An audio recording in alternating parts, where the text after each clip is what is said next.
ሰላም ሰላም፣ ውድና የተከበራችሁ የአዚቲ ቤተሰቦች እንዴት ናችሁ? ሰላማችሁ ብዘት ትርፍርፍ ይበልልኝ። እኔ ጋር ሁሉ ሰላም እግዚአብሔር ይመስገን። እንዴት ናችሁ? ያለው ፈጣሪ ይመስገን። ኢቢኤስ እንግዲህ ዛሬም ደግሞ ሌላ መርዶ መጥቷል ማለት ነው። የአቶ አማን እንግዲህ የቀብር ስነስርዓት ከትላንት ወዲያ ነው የተፈጸመው። የእሳቸው የቀብር ስነስርዓት ከተፈጸመ በኋላ ትላንትና ደግሞ በነጋታው ማለት ነው እዛው ውስጥ የምትሰራው እንግዲህ ህሊና የምትባለው የኢቢኤስ ሰራተኛ በድንገት ራሷን ስታ ሆስፒታል ገብታለች። ኢቢኤስ ላይ እንግዲህ ሌላ መርዶ መጥቶብናል ማለት ነው። ምንድን ነው ይሄ ነገር እየተባለ እንግዲህ ብዙዎቹ መነጋገሪያ አድርጓል ማለት ነው። ኢቢኤስ ላይ የገባው ነገር በጣም የሚያስፈራና የሚያስደነግጥ ነገር ነው። ከእለት እለት እንግዲህ የተለያዩ ሰዎች ህይወታቸው ታመሙን ሳንሰማ ሞቱን እየሰማን ያለ ነው ማለት ነው። እንደሰማችሁት እንግዲህ እኚህም ሰው ማለት ነው ብዙም ታመሙ አይባልም። የጭንቅላት ካንሰር ነበረባቸው፣ ግን ይሄን ያክል ወሬው ምናምን አልገነንም፣ አልተወራባቸውም። ከዛ በኋላ ህይወታቸው አለፈ ተባለ። ነጻነት እንደዚህ ወር ሳይሞላው ነው እሳቸው የሞቱት። አሁን ደግሞ ዛሬ ደግሞ ህሊና እንግዲህ በጣም በጠና ታማ ከቀብሩ በኋላ በሰላም ወደ ስራ ገብታ ነበር ትላንትና ተባለ። በትላንትና ዕለት ከቤቷ በሰላም ወደ ስራ ሄደች። እዛው ስራ ቦታ ላይ ራሷን ስታ ወድቃ ሆስፒታል ገብታለች እየተባለ ነው። እንግዲህ እግዚአብሔር አምላክ ምሕረቱን ያምጣላትና በጣም አስፈሪ ሁኔታ ላይ ደርሰናል ማለት ነው። ደግሞ እንግዲህ ፖሊስ ገብቶ ምርመራ እያደረገ እንደሆነ የሚነገር ነገር አለ።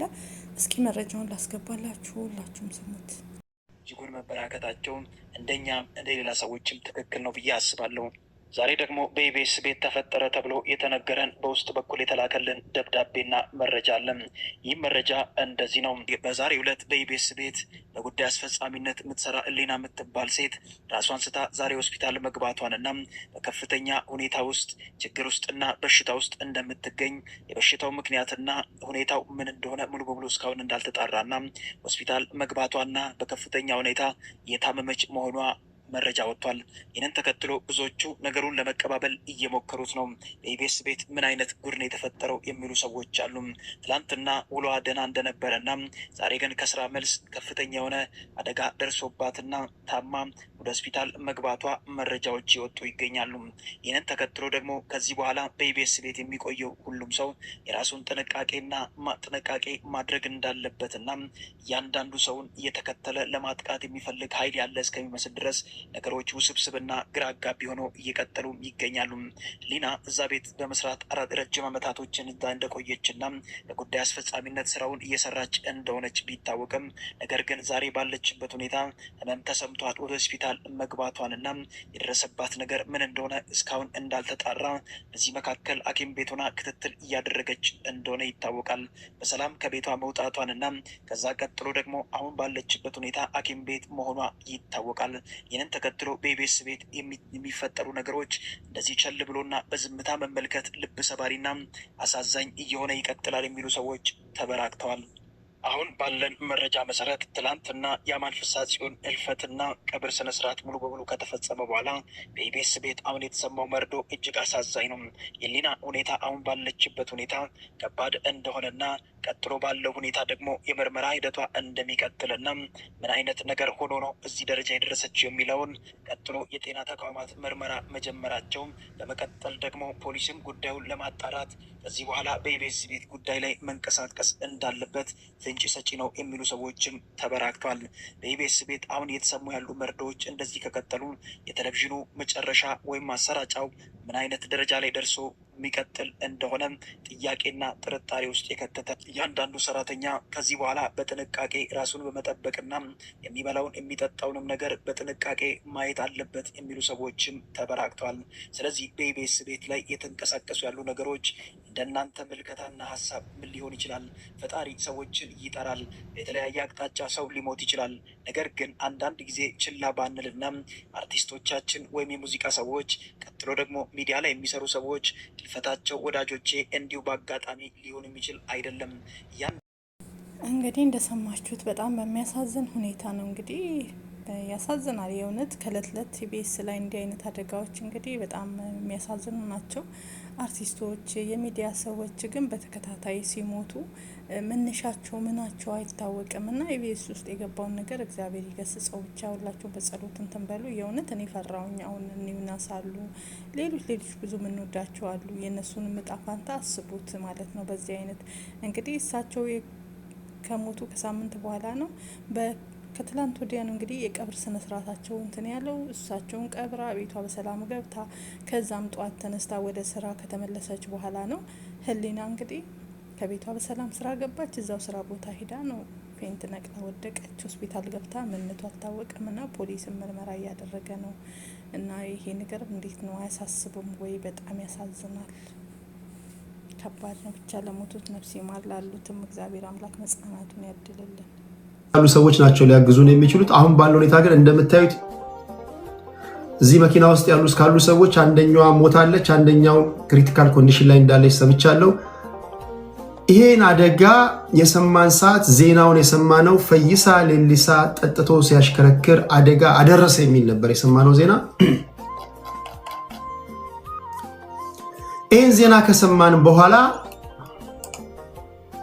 ጫላ ቡልቱሜ፣ ደመቀ ነጋሶ፣ መሰረት ዳባ እና ሌሎችም አትሌት ፈይሳ ሌሊሳ በአደጋ ወቅት መኪና ውስጥ አልነበረም አሉ።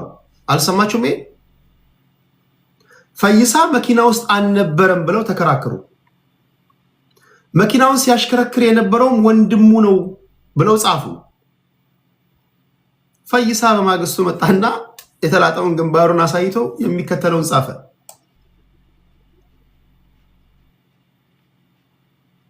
እሺ ይሄን ጻፈ።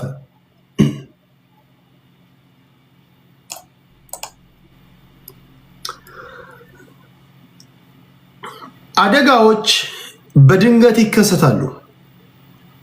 ማዳን የሚችለው እግዚአብሔር ብቻ ነው። ጉዳት የደረሰብን ሰዎች ሕክምና አግኝተን በጥሩ ሁኔታ ላይ እንገኛለን። ለዚህም ፈጣሪን አመሰግናለሁ። ነገር ግን ጥፋቱ የማን እንደሆነ ሳታውቁ የሰፈር ወሬ የነፋችሁ የነበራችሁ የዩቲዩብ ጥረተኞች ራሳችሁን አንድ ቀን አደጋ ውስጥ እንደምትገቡ አትጠራጠሩ። ወንድ ልጅ በዚህ ደረጃ ወረኛ ሲሆን በጣም ያሳፍራል። ደግነቱ ወሬ ከማናፈስ ሌላ ምንም አታመጡም።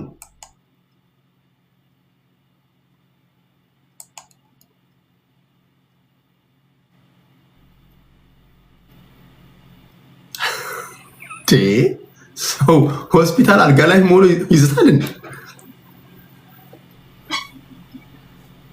ሰው አልጋ ላይ ሆስፒታል አልጋ ላይ ሆኖ ግሉኮስ ተሰክተውለትም እንደዚህ ይቻላል እንዴ? ጎበዝ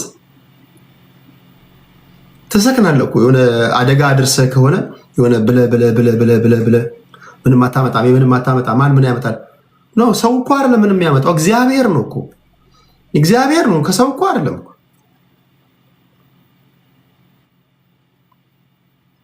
በነገራችን ላይ በዚህ አደጋ አንደኛዋ በጣም የከፋ አደጋ እንትን ውስጥ ያለችው፣ አንደኛው ደግሞ መሞቷን ሰምተናል። ለማንኛውም አትሌት ፈይሳ ሌሊሳ እግዚአብሔር ምሕረቱን ያድርግልህ። እግዚአብሔር በጤና ወደ ቤትህ ያስገባ። ስለተፈጠረው ነገር ስለ አካባቢው እዛ አካባቢ የተፈጠረውን ነገር በቦታው ስላልነበረን እንዲህ ነው ማለት አልችልም። በቦታው የነበሩ ሰዎች ይናገራሉ። ከዚህ ቀደም ግን በነበረ ኢንተርቪው ላይ ጠጥተህ ታሽከረክራለህ፣ ጠጥተህ ትበጠብጣለህ የሚል ጥያቄ ተጠይቀ ብጠጣስ የሚል ምላሽ እንደመለሰ ሁላችሁ የምታውቁት ነው። በገንዘቤ ነው የምጠጣው ምናምን የሚል ምላሽ መልሷል። አይ ነው በገንዘብ መጠጣት መብት ነው። በገንዘብ ጠጥተህ ግን ሰው መበጥበጥ መብት አይደለም። ቢኮዝ ጠጥተህ ኢትዮጵያ ውስጥ ስትበጠብጥ የሚበጠበጠው ኦሮሞውም ይበጠበጣል፣ አማራውንም ትበጠብጣለህ፣ ትግራዩንም ትበጠብጣለህ። እውነት ነው ውሸት ነው? አሁን ለምሳሌ ፈይሳ ሌሊሳ ጠጥቶ ቢበጠበጥ በተናጠል የሚበጠበጥ ብሔር አለ? ሁሉም ነው አይደል? ቢኮዝ የሚኖርበት አካባቢ ያሉ ነዋሪዎች በሙሉ ብሔር ብሔረሰቦች ናቸው። ሰው እነሱን መበጥበጥ ግን አትችልም። ገንዘብህ እንደፈለግህ አድርግ፣ ግን ጠጥተህ መግባት ነው ወደ ቤት። በተረፈ ግን እግዚአብሔር ፈውስ ያርግልህ፣ እግዚአብሔር ምሕረቱን ያርግልህ፣ እግዚአብሔር ከገባህበት አደጋ አገግመ ለቤተሰቦችህ እንድትሆን ያግዝህ ለማለት ያህል ነው። ይርዳ። በፈይሳ ሌሊሳ ጉዳይ ላይ የነበረው ይሄ ነው። ግን አይ ዶንት ኖ ለጀዋር ነው ጽሁፉ እዛ ጋር ዝም ብለህ ብትደነፋ ምንም አታመጣ ምናምን ይላል። ለማን እንደሆነ ግን ግልጽ አይደለም። ስፔሲፊካሊ ፈይሳ ለመናገር የፈለገው ማንን እንደሆነ አይታወቅም። ቴሌግራም ላይ ለጥፌላቸው ነበር። አንዳንዶች ለአንተ ነው እኮ ቴዲ ለአንተ ሊሆን ይችላል አሉ። ለእኔ አይመስለኝም። እኔ ምን አደረኩ? እኔ ዜናውን የነገርኩት ለጀዊ ነው፣ ለጀዋር ነው የሚሆነው፣ ለጀዋር ነው የሚሆነው ምናምን ጀዋር ኦኬ። ለእኔ ምን አደረኩት? እኔ ዜናውን የነገርኳችሁ እንጂ እኔ ሹፌሩ አልነበርኩ። እኔ አልነዳው።